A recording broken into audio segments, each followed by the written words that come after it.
There will be a big Senate election between Ted Cruz, Senator, and Beto O'Rourke in Texas. It is polling more competitively than one would expect right now. Ted Cruz still up, I believe, by at least 5 points in polls.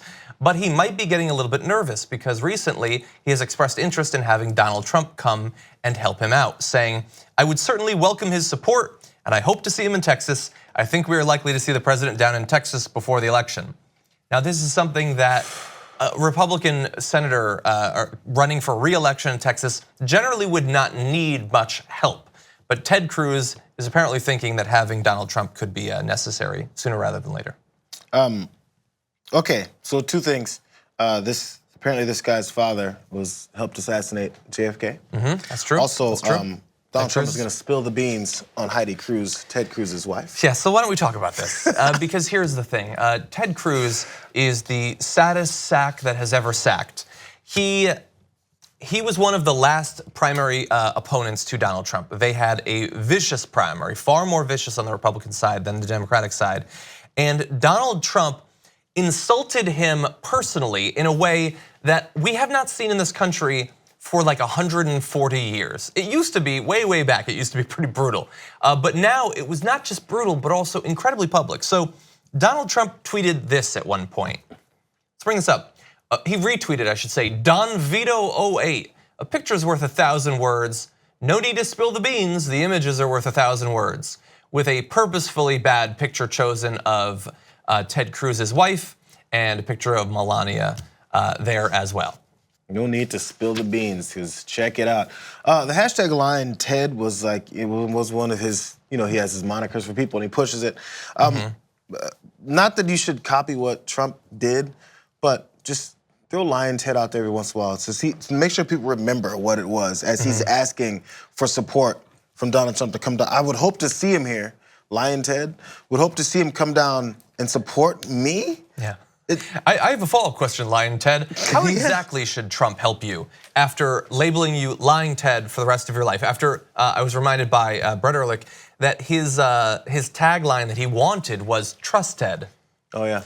No, sorry, you're Lying Ted, because this guy who brutalized you and your family labeled you as such. So he insults your wife, implies that there's something to spill the beans on, then decides not to do that, but just implies that she's ugly.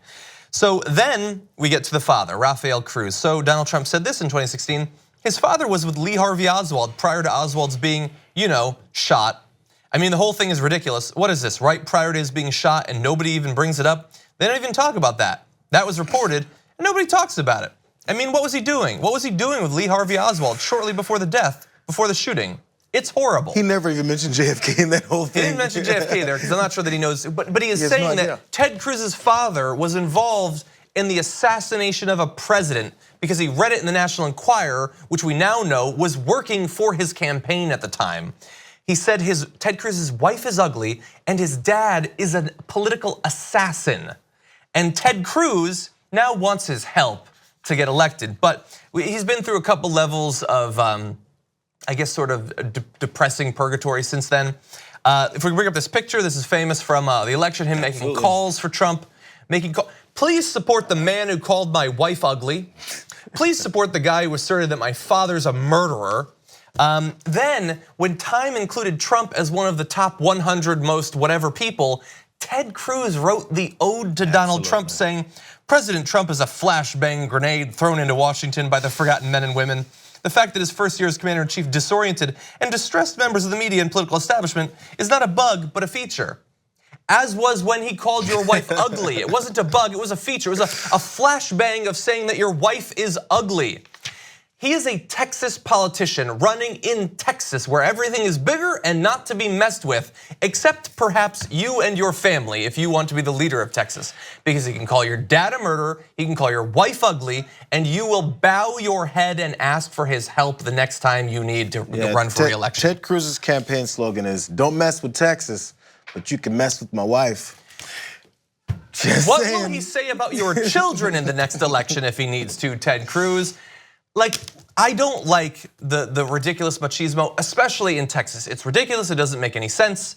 They're just people. It doesn't matter if they're riding in big trucks and stuff like that. They're just people down there. But they think that it exists and they are gonna support this guy, this sad sack. Thank you so much for watching this video from the Damage Report. Please don't forget to like the video and also to subscribe to the channel so that you get notified as soon as new videos become available. To hear even more about both this topic and other issues not being covered nearly enough by the mainstream media, you're gonna wanna tune in every morning to our full hour-long show. That's at 12 p.m. Eastern, 9 a.m. Pacific, available on the TYT Network channel on YouTube TV.